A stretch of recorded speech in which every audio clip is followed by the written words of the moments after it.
I'm submitting this letter on behalf of the American College of Pediatricians, the American Association of Pro-Life OBGYNs, and the Christian Medical and Dental Society. We treat thousands of young people in our offices face to face. We see up close the negative consequences of premature sexual activity that are borne out by national statistics. Sexuality education that demonstrates long-term efficacy in assisting parents to promote optimal adolescent health should be welcomed by all. Effective sex education curricula emphasize how to achieve the highest attainable standard of health through risk avoidance. Abstinence from all sexual activity is the only 100% effective way for teens to avoid pregnancy, sexually transmitted infections, and associated emotional disorders. Sexually abstinent teens make significantly healthier life choices than their sexually active peers. Sexual risk avoidance curricula emphasize the benefits of sexual abstinence and have been shown to increase sexual abstinence without diminishing contraceptive use among youth who are already sexually active.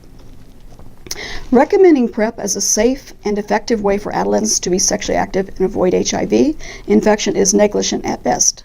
Despite PrEP's recent FDA approval for adolescents in high-risk groups, such as teenage boys who have sex with men, rigorous, large, long-term studies of PrEP in adolescents have not been done. There's only one American study that examined PrEP use among adolescent boys who have sex with men.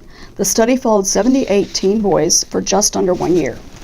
The boys were paid $50 to $75 per doctor visit to participate in risk behavior counseling, receive the necessary blood work to monitor side effects, and document drug intake. Among these paid participants, only 22% of boys complied with the proper dosing based on their blood work. This is a reflection of the cognitive immaturity of all adolescents and their inherent tendency to underestimate risk.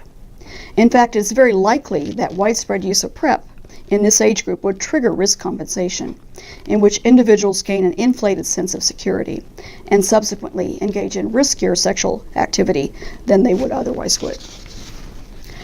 Sex is an innate biological trait established by the DNA contained in sex chromosomes at fertilization. Sex declares itself in utero. It is recognized and acknowledged at birth. Sex is not assigned. Gender refers to the stereotypical social roles associated with sex. Gender is not an innate biological trait. Gender identity refers to a person's awareness of being male or female. Gender identity is a cognitive and psychological trait that exists in the mind.